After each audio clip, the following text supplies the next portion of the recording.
Good afternoon, everyone. My name is Marga Gual. I'm the head of Science Diplomacy Capacity Building at GESDA.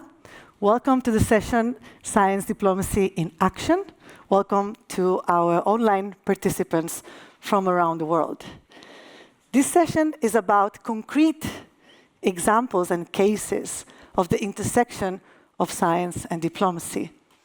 At a time of crisis, of a climate of pessimism around the future of multilateralism, we want to showcase today that there are success stories, that multilateral diplomacy is alive and well, and that science is driving some of the most interesting diplomatic breakthroughs. And this is not just about the science of the present, it's also about the science of the future, the science that you find in the GESDA Science Breakthrough Radar that was just presented moments ago next door. So today you're going to hear some concrete cases of how science is driving these diplomatic breakthroughs, and this is happening here in international Geneva. So we are very proud at GESDA to be working with all the organizations that are on the panel today to advance this anticipatory science diplomacy. So I have the pleasure of introducing our distinguished speakers today, United Nations Assistant Secretary General Michelle Gual McDonough, Executive Director of UNITAR, Enrica Porcari, Head of IT here at CERN, great partner of GESDA in the Open Quantum Institute. We have Katerina Vounisiou, First Secretary for Human Rights at the Permanent Mission of Greece to the United Nations, and we have Dr. Sylvie Briand, Chief Scientist of the World Health Organization. From them, we're going to hear how innovations such as quantum applications for antimicrobial resistance can help us solve some of the biggest global health challenges. And we're going to hear how we are thinking about the anticipatory governance of neurotechnologies, brain-computer interfaces, and so much more. So with that, I would like to start with Katerina. Tell us about how you work with the Human Rights Council to advance a pioneer neurotechnology and human rights resolution. Thank you so much, Marga. Hello to everyone. It's a real pleasure and honor for me to be here today. So let's start with a thought experiment. Imagine a device that can actually read your brain activity and influence your decisions without you even realizing it. Sounds like science fiction? Well, until recently, it was. But now, it is a science fact. And this is the case for technologies that actually now can modulate or decode neural signals.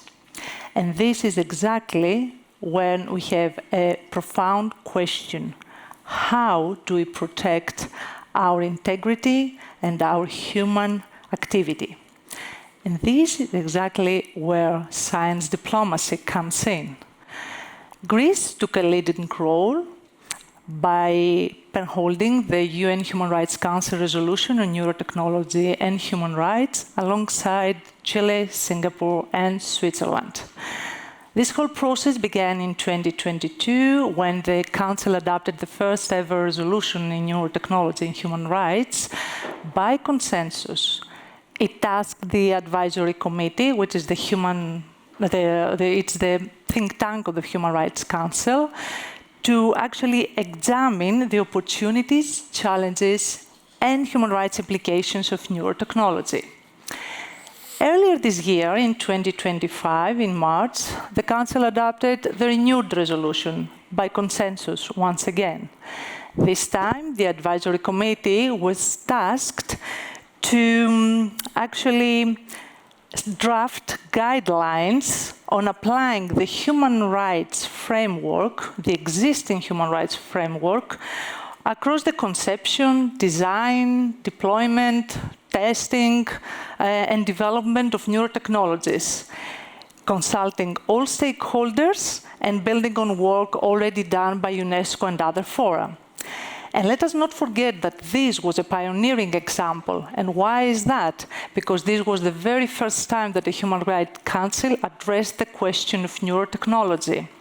And we were lucky enough to have GESDA with us, not because they organized this whole summit, but I have to be honest, because without their guidance and their encouragement and their explanations on terminology regarding technology issues, we wouldn't be here today, and we wouldn't have done it. And we really, really thank them for helping us all the way through. But why the Human Rights Council and why Greece? Well, if we reverse this question, we could say, why not the Human Rights Council? These technologies are moving rapidly from laboratories to markets. They bring tremendous benefits, especially in the fields of health and innovation, but they also raise profound questions and challenges. Intrusion into mental privacy, manipulation of thoughts and choices, loss of our autonomy. And why Greece? Again, why not Greece? What we first wanted to deal with was anticipation. These technologies advance so fast and really faster than governance, so we wanted to make sure that the human rights were embedded at the outset. Second, it's the bridge building. Greece is a middle-sized country in a specific region, and we know a lot about bridging different perspectives and regions. And the third reason is actually cooperation. What do we mean by saying cooperation? Well, when we have to address these global challenges, it is not enough to do it on our own. We will never have impact if we did it on our own. So what we need to do is to make all these stakeholders, policymakers, states, civil society, to collaborate, to cooperate for us to have an outcome. But there is also something deeper. Greece has a long tradition in advancing knowledge through science, through mathematics, through philosophy, fields that have shaped the very foundation of humanity and human knowledge today. And leading this resolution was the natural continuity of what we had already started. And it was all about highlighting a fast emerging challenge while ensuring that the discussion was global and embedded in human rights and anchored in them. But the Human Rights Council is not acting in isolation. Geneva, the home of the Council, has a long history and a long tradition in diplomacy. It is a hub of multilateralism, while different institutions and actors come together to address global challenges. But apart from the Human Rights Council, we have also the work of UNESCO. Currently is negotiating a recommendation on neurotechnology, collaborating with different actors. We have the Council of Europe. We have other regional organizations like the Organization of American States that all of them are trying to deal with this specific issue. States, however, hold different views. Some argue that current rights, for example, privacy, dignity, freedom of thought, are enough. And this is not a question that regards states. It also comes from scientists. It comes from academics.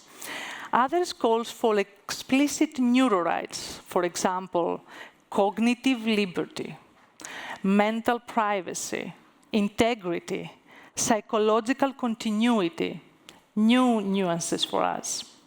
And the scope is another point of debate. Should this protection cover only medical implications or also commercial ones? Should private companies be bound like states? Should the focus be on practical outcomes or a human rights-based approach? Diplomacy is essential in addressing these differences and navigating these questions. But this is just the beginning. The success of this whole initiative depends on many things. First of all, states, they should engage early and they should make their best in order to implement what is needed and to implement these new principles that are emerging. And scientists, they should translate all this new knowledge they have into something concrete for us to understand and work with. And of course, international fora to align their efforts in order to have consistency and something in continuity. But let me close with just one thought. By protecting the human mind, science diplomacy is not only protecting innovation, but our very humanity. Thank you so much.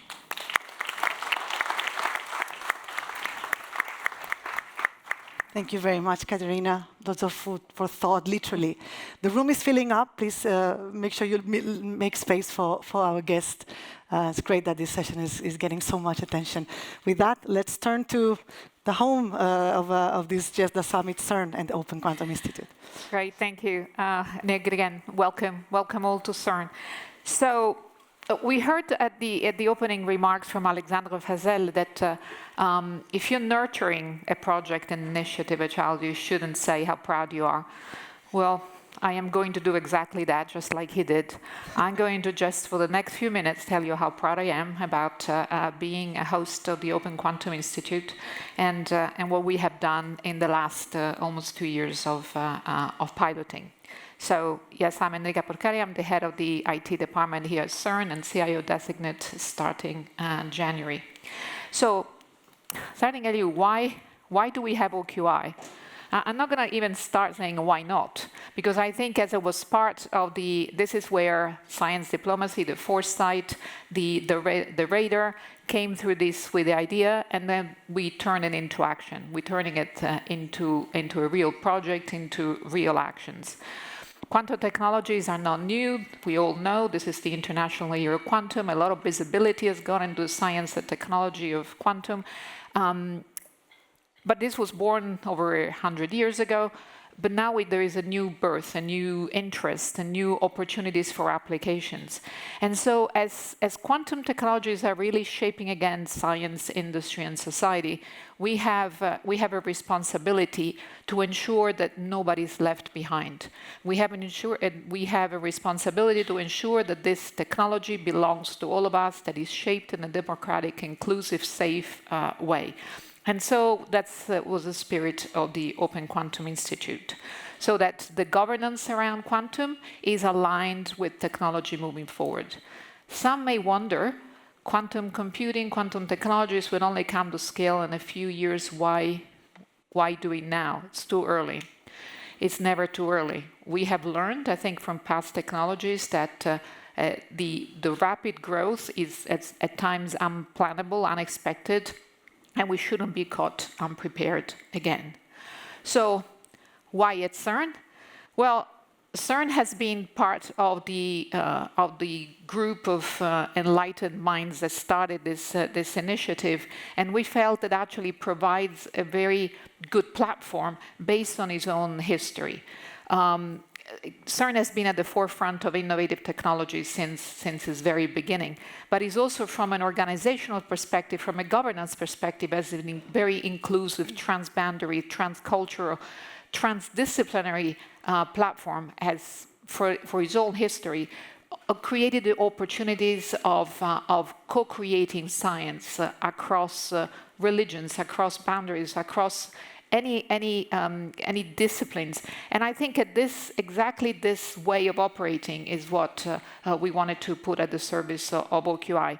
We all know, I mean, I hope you're familiar with many of the innovation and technologies that were born here and have affected positively society at large. So it's resting on a solid framework, on a solid governance frame, but also as a long history. So what is our approach? We took an approach on 4 sides. So we kind of cornered the problem. Looking at CERN is a place where things get done. Okay, you have a lot of thoughts, processes, a lot of things, but we deliver. And so we wanted to make sure that we worked with the problem owners, so we call them the SDG owners. So we work with international organizations, with UN agencies to say, what are the untractable societal problems right now that we've struggled? with, and which ones of those could actually lend themselves to a good solution should we rethink the way we do things, not just do them faster, but just take a quantum framework to reverse the problem. So we have learned across the last year and a half, we've grown a very solid scientific process to evaluate these initiatives. We have a great committee of science advisors that allow us to do exactly that choice, to make sure that we do it, as we like to call it, the CERN way, a very solid scientific way. Track number 2 is about access for all. As I said, too many times this innovative technology stay in the hand of just a few. How do we leverage the interest of private sector companies that already have access to these technologies to make them available and accessible to those who don't have them yet?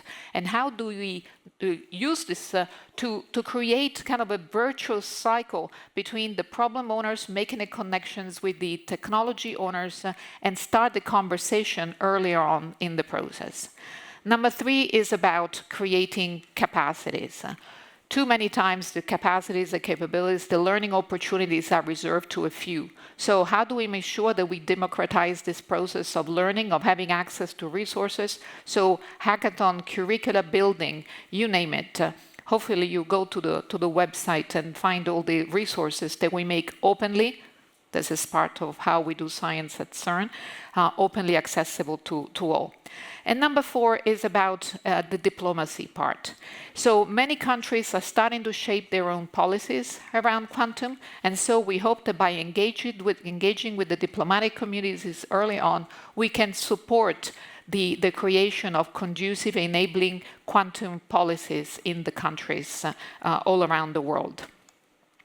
So just a few numbers. As I say, with science organization, we like numbers, we like reports, we like seeing the impact.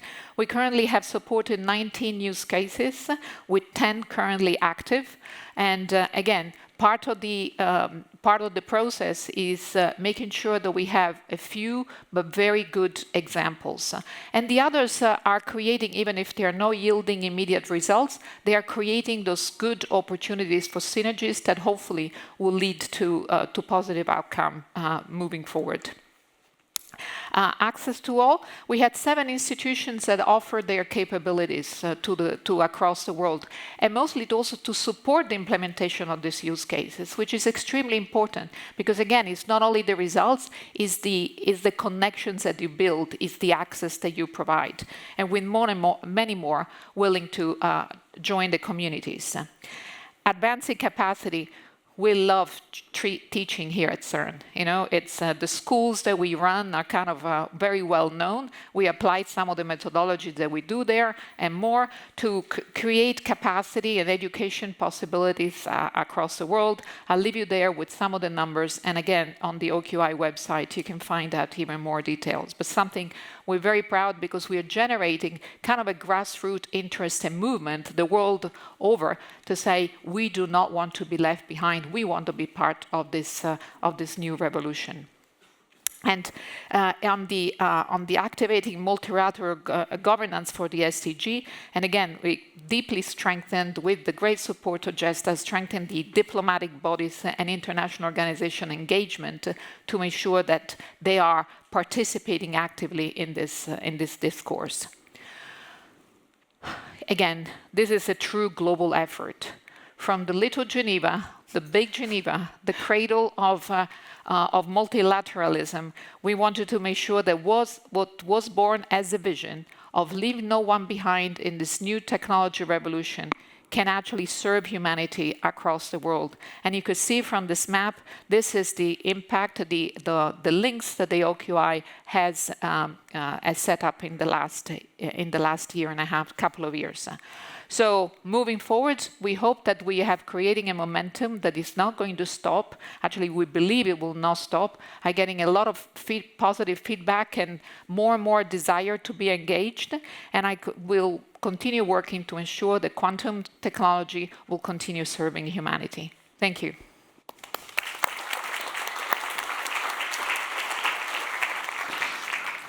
Thank you very much, Enrica. If you would like to experience what is it like to create an instrument like the Open Quantum Institute, or to negotiate the human rights resolution on neurotechnology, let me give a quick plug for tomorrow and Friday. We have Quantum Diplomacy Game and Neurotechnology Diplomacy Game. These are the educational tools that have been created in partnership with the colleagues here to get that, to equip leaders with the capacity to bridge science and diplomacy. So last of the cases, the WHO Pandemic Treaty was just approved just a few months ago, landmark agreement. Sylvie, thank you so much for being here and for making the effort, I think double effort, to speak to us today. Thank you very much. Good afternoon. And thank you to the organizer for inviting me to this very exciting summit. So today I will speak about epidemics and pandemic, and more specifically this WHO pandemic agreement. So this treaty is a very important milestone, although, I mean, humanity has known pandemic forever. But what is very different now is that the pandemic risk is increasing. Why? Because mostly of human mobility. When human moves, viruses move, and viruses don't need passport to cross border. And so this is why small outbreaks that were before in remote places and easily contained now can spread further and faster around the world. So, of course, to a lesser extent, we also have the mobility of animals that can drive also the movement of viruses, and also the new husbandry and farming practices that are increasing the risk of spillover of zoonotic viruses from animals to human. So, since the beginning of this century, we have seen many outbreaks. Some of them remained localized in certain regions of the world, but some of them became pandemic. And we have had Ebola, Zika, chikungunya, plague, yellow fever, cholera, MERS, and of course flu as well. And after each of these outbreaks, the WHO member states, 194, they met and they tried to develop new frameworks to make sure that there is a good global collaboration to tackle epidemics and pandemics. Because no country can deal with it alone. We need to collaborate. And so that's why, for instance, after SARS and the emergence of H5N1 flu, member states revised the international health regulation. And so the aim was really to detect earlier outbreak, to be able to contain them earlier as well, and prevent them from becoming global. But also in the IHR, there were provisions to make sure that the public health measures are well balanced with potential negative impact on travel and trade. And unfortunately, as you have seen during COVID, it didn't work very well. And so that's why recently, in 2024, member states provided a number of amendments to the IHR. So during COVID-19 pandemic, what we have seen is a number of innovation in the health sector, with, for example, the expansion of genomic sequencing, which was available in more than 67% of the countries in the world. We have seen new ways of doing surveillance with wastewater surveillance. We have seen a new technology applied to health sector, telemedicine, but also risk communication on social media, and contact tracing apps as well. And what is also very important is new therapeutics with antivirals and monoclonal antibodies, also new diagnostic tests with rapid diagnostic tests, and of course new vaccines, especially based on the mRNA technology, which allowed us to develop a new vaccine in a record time, less than 1 year. But the problem was that while technological innovation accelerated during COVID-19, we also have seen widening the gap, the equity gap between countries, because many countries in the world don't have access to those technologies. And also we have seen rising mistrust in those innovations, and everybody knows the anti-vaccine movement that has developed in many countries in the world.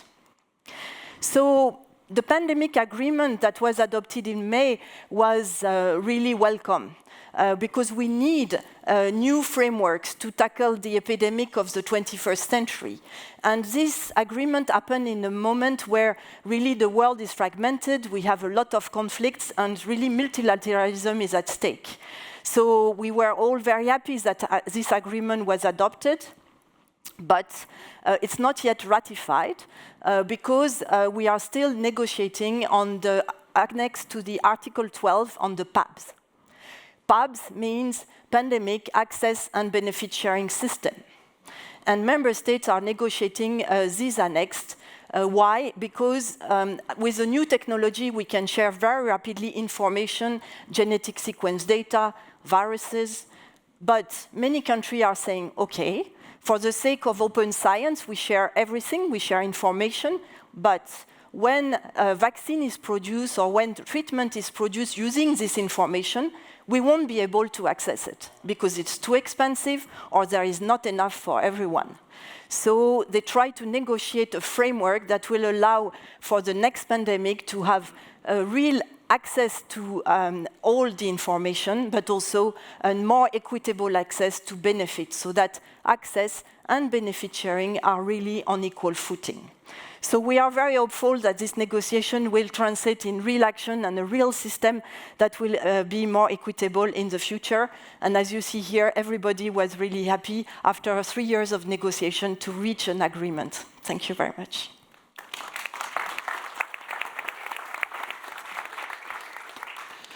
Thank you very much, Sylvie. Hopefully we have now our level of optimism has raised with these 3 wonderful cases. But now I think comes the even more difficult part. How do we equip scientists, diplomats, business leaders, everyone that has to be at the table in order to make these science diplomacy breakthroughs happen? And this is your task, Michelle, that we also do together with GESDA. We're very proud of our collaboration. So can you please enlighten us, how can we equip the world to be able to tackle this increasingly complex science and diplomacy challenge? You might stand or sit. Or okay. No, thank you very much, Marga, and thanks for the opportunity and for inviting me to engage with this very diverse cross-disciplinary group and to be a part of this, I'm sure you will agree, very inspiring, very rich discussion. We've heard some incredible examples from the panelists on the table about the work of CERN and the Open Quantum Institute, WHO's journey to the pandemic treaty and what it takes to travel there, even though the journey almost done, still a little bit more to go, and also of the leadership of Greece, one of the member states, in pioneering the neurotechnology and human rights resolution in April. And I think what all of this shows is that it shows science diplomacy not as theory, but in practice. And so I've been given this wonderful task to try and pull some of the messages that we've heard across these 3 quite different examples, and then what it demands of all of us acting in that space, and then how are we going to really, what are some of the things we need to do to prepare people to go forward? So these very practical examples that we just heard remind us of a couple of things. First, I think coming very clear that we can't afford to have governance lag too far behind innovation. And that the science and diplomacy, it must work hand in hand, because we're going to have to find a way to translate discovery into trust, innovation into inclusion, which we heard, and also that evidence into policy that actually gets things done. I think the other thing we heard is the importance of an ecosystem like Geneva, and actually how lucky we are, because we actually need multiple ecosystems like this around the world to be able to make this push really happen. And we're really quite fortunate, as you saw from these examples, to be in this lab, this world laboratory for anticipatory governance, global governance, where we can have not just scientific discovery, but the ethical reflection and the diplomatic engagement to shape what is a collective future for us all. With all of that, there are three things I heard as well, and then I'll jump to how do we get them done. And one is that, you know, to do this, we're going to need science in diplomacy, so that the scientific evidence informs actually the decision-making that we do, that we need diplomacy for science, so that the collective efforts actually enable cooperation, and we also need science for diplomacy, the very essence of CERN that we heard, which is really just to ensure that that collaboration improves international relations as well. So it's actually a quite virtuous circle. What does that mean for us today and going forward? We're going to have to cultivate a new kind of leadership, one that bridges disciplines, institutions, and time horizons, one that actually sees the connections between data and dignity, between labs and livelihoods, between innovation and inclusion, and one that strengthens governance through evidence, expertise, cross-cultural understanding, and systems thinking. That means we're going to have continuous investments in continuous learning and professional skill building at all levels.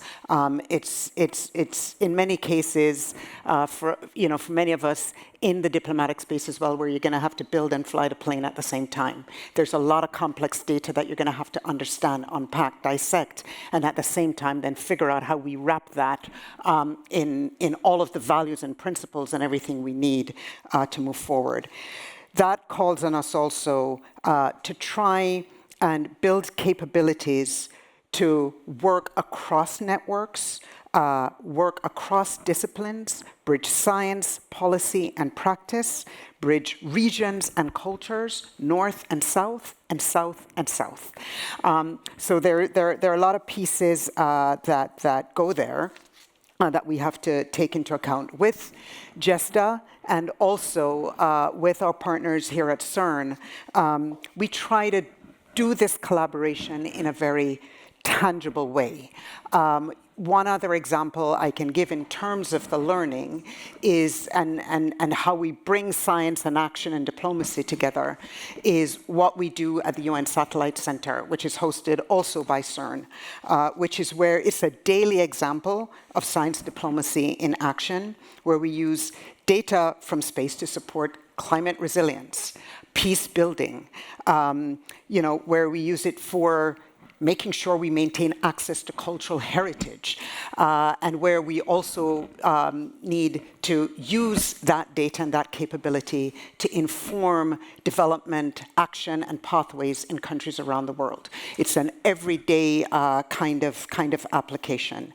And what we find is that we have to do much, much more, not only in our learning institutions and in our research institutions, but the work we do across diplomatic institutes, public service institutes, and just through the executive and professional skill building that we do to keep utensils and tools sharp and continually ready to accompany countries on what is quite a complex journey to ensure that how we bring science to action, science to policy, is inclusive and for the benefit of the common good. So thank you.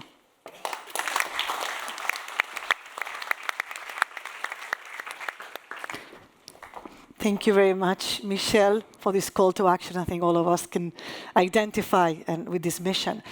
Before closing, I want to give a space for a couple of questions because I know there are many. So let's have a couple of the most pressing questions before we close for our speakers. We have one in the front. Do we have a microphone? Yeah, it's coming.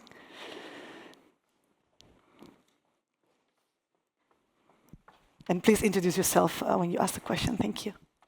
Thank you very much. Chris Guillaume, I'm the founder of Awareness, a new organization that is navigating existential threats. So my question is for Sylvie, but also for the other panelists. Yesterday we just finished a 2 days forum on human rights, democracy, and the rule of law with your ambassador that did the closing ceremony. It was a lot of hope, but a lot of frustration also from the parties about this session. And in regard with pandemics, working through cholera, Sierra Leone, and different pandemics around the world, we discussed also with Dr. Ryan about this tipping point, as yesterday, this tipping point with your ambassador yesterday at the UN. Do you feel that we are in a tipping point from these pandemics, how we can channel it, how we can respond it, and from a democratic perspective as well? And do you think that we are in the right direction to be able to tackle what the public doesn't see of what is the work of WHO and other organizations? Thank you. You can start. Yeah. Okay. You know, okay. I mean, from the health perspective, I think we have improved over time, even if it's not visible necessarily, but there have been a lot of progress in detection of outbreak earlier. We are able also to contain them at source much better. WHO has a system of detection that capture signal from all around the world, and we have approximately 3,000 signal per month. We analyze 300 with more details, and we contact for 30 cases member states to verify those signal and see if we need to do something. So I think the new technology helps us to be faster. And also, when we have an outbreak, for example, now, when we have outbreaks of yellow fever or cholera or Ebola and so on, we have stockpile of vaccines, so we can deploy immediately the stockpile and protect the population. So it has improved. But at the same time, I think our modern society have more vulnerabilities as well, and we have seen this with COVID, that it's not because you have a wonderful healthcare system that you can tackle outbreak and epidemics adequately. So we still need to work a little bit more on how we can respond to the pandemic of the 21st century, because again, our modern life, our societies have specificities, and while there are progress in medicine, we have also other vulnerabilities, and so I think you have all seen this during COVID. I mean, even it's like social media, it's great to transmit health information. People know what is going on very quickly, but at the same time, it also carries a lot of misinformation and disinformation, which is not very helpful to conduct an effective public health response. So we need to continue to develop framework as we go, and continue to be very flexible and adapt our system to the risks that are also changing. So. And if I may, from my point of view, just a brief general comment regarding the specific forum you mentioned that focused on climate change. The actual bet that diplomats are trying to win is to bring together discussions with reality. And this is the most difficult part, because reality runs, and it's really fast. Policies shift instantly, approaches shift also, and technology now is way beyond. And not only on the pandemic issue or in other issues, what we're trying to do, and the most challenging thing, is to bring all these stakeholders together and around a table and make them understand and have a common understanding and speak the same language in order to address these challenges. Thank you very much. We have Ron, and then one more question on the left side.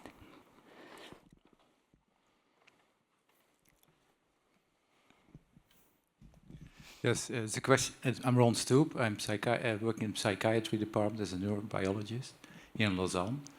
And I've also been part of the GESDA as one of the training groups 2 years ago. I have a question with regards to how science and diplomacy can interact at the level of the work floor, if you want. I've seen when Ukraine and Russia got in conflict, we saw colleagues from both sides that didn't speak with each other anymore, or that and even had to leave.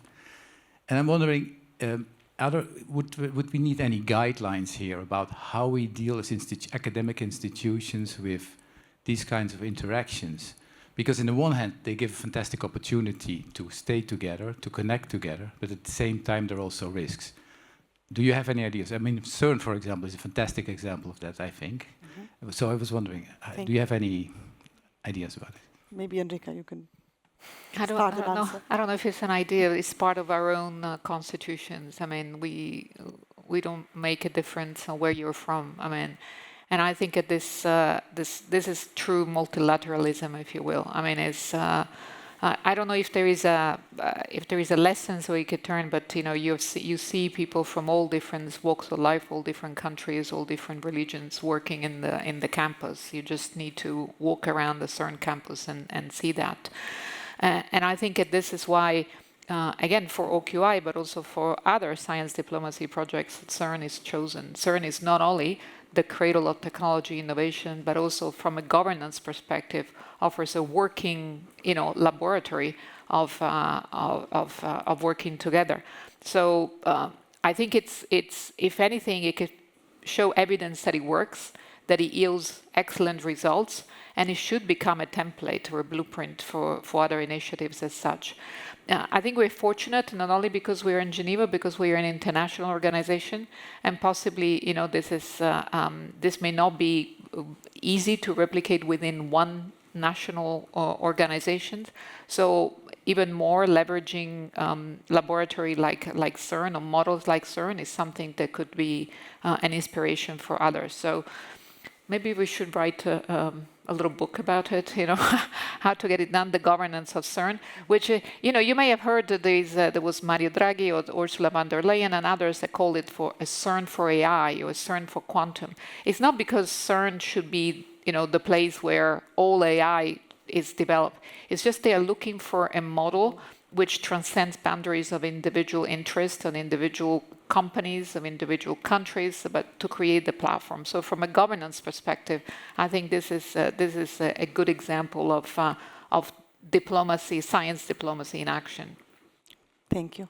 You want to add something, Michel? Yeah, I actually just wanted to add one comment to that, because I think in Enrica's response, what is at the core of it is that the very essence, the idea of CERN is born of the public good, global public goods.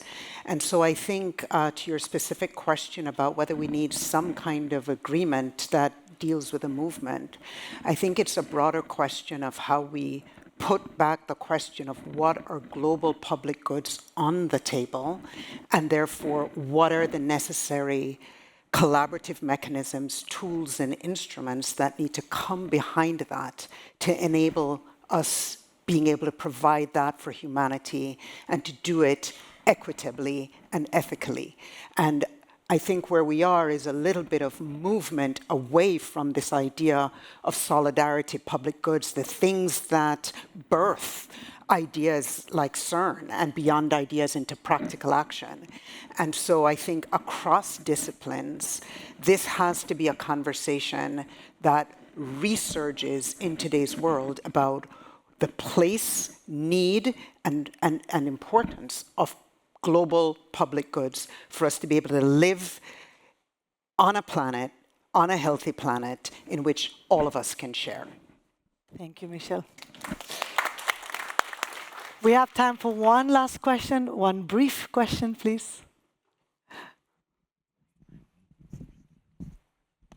Hi, thank you very much. My name is Marko Chikali. I work for the Estonian Foreign Service as a science advisor. So just to briefly comment on what the previous questioner said. First of all, I think describing what happened between Ukraine and Russia as a conflict is maybe the understatement of the century, but that's another topic. And more specifically, Yasa near Vienna is a very good example where it's not just Ukrainians and Russians, but also, for example, Israelis and Iranians and Palestinians working together. together. But I know we're not in Austria right now. I have a question, and it's for the entire panel. So I work specifically on research security, and this is a topic that has come up more and more frequently over the past half decade, I would say, with the European Commission now also issuing a directive urging more attention be paid to things like strategic autonomy and security and securitizing research. And within this context, I was wondering, what role does science diplomacy play in the future? Whereas about 10 years ago, I had the feeling there was a consensus of science for the sake of science and open borders, and now it seems that the knives have come out, so to say. So where do we go from here? Thank you very much. Who wants to take this very easy question?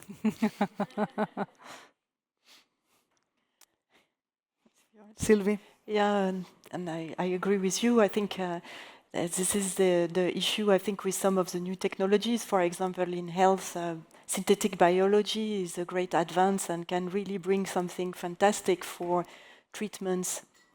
But there is also the possibility to recreate dangerous viruses. And those technologies are really being democratized, and so the cost is getting lower. And now many students can really, doctoral students can also use those technologies. So there is a risk of having accidents, and also probably a risk also for more deliberate events. So I think it's very important, and this is where the diplomacy can help. There is mention about it in the pandemic treaty. And we can really regulate those activities around the world if countries agree to work together on this. And for instance, there are now rules of biosafety and biosecurity in laboratory. There are also rules to prevent research of dual use of concern. So there are things that are put in place. The problem is that very often the technology is faster than the regulatory frameworks. And so that's why it's important to maintain a forum of discussion like the one that are existing in Geneva, for instance, because these issues in particular are at the interface between health and defense and security sector. And so we need also to work across sector if we want to really tackle those risks effectively. Thank you. Great answer. One more? Okay. One quick minute. Last word. I mean, just to say also, I think it will require us also revisiting some of our ideas about national security and human security. And just to finish off on what Sylvie just said, the importance of the cross-disciplinary, because we will have to look at what national and human security means, not just in the space of diplomacy and science, but in the space of trade, in the space of the economy. So they all intersect, and so that space of diplomacy to get to that common understanding of what these terms mean, their implications in countries and in lives, and then how they are treated across these different disciplines and dimensions, because they're interconnected and it's systemic, becomes really crucial.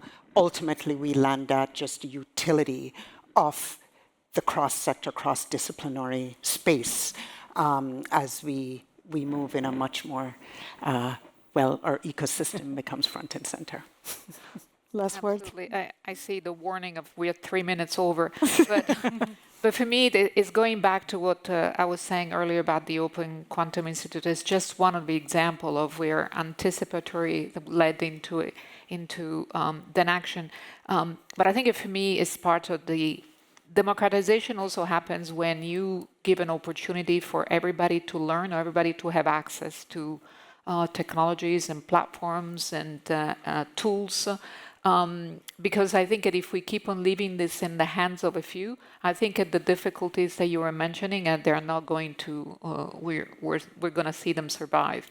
So this is why I think we need to keep on also investing as a global community to building infrastructure that are more distributed, that the capabilities and capacity that are more democratic and distributed. So I think that we can empower everybody to have a voice in this discourse and not just leaving in the hands of a few. So thank you, Enrica. And just a quick observation. We have so many fragmented frameworks, and the difficult thing is just to bridge these gaps. There are so many approaches on one specific issue. It depends on the point of view, and this is the difficult part for us to make them, all of them, something concise. With these great recommendations and thoughts, we're at the end of our time. Thank you so much to our fantastic speakers. Please join me in thanking this powerful lineup of women speakers. And we leave you with our GESDA Anticipatory Science Diplomacy Framework. We just published this in July. It does capture everything that we discussed today, how to do this.